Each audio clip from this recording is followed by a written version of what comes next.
শব্দের শেষে যদি সংযুক্ত বর্ণ থাকে তাহলে তার অন্তিম অ সব সময়ই ওকারান্তে উচ্চারিত হবে। নিয়মটি আমি আবার বলছি, শব্দের শেষে যদি সংযুক্ত বর্ণ থাকে তাহলে তার অন্তিম বা শেষের অ সব সময়ই ওকারের মতো উচ্চারিত হবে। আমি কটি শব্দ বলছি, আপনারা মিলিয়ে নিন।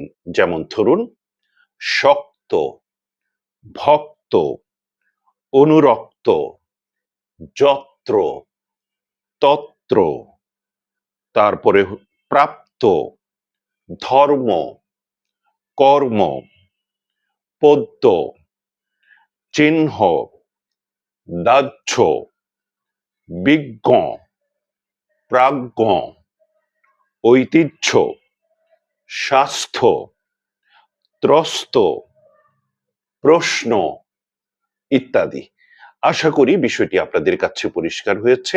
সবাইকে অশেষ ধন্যবাদ আমার সঙ্গে থাকার জন্য। ভালো থাকুন, অনাবিল সুখে থাকুন। খোদা হাফেজ।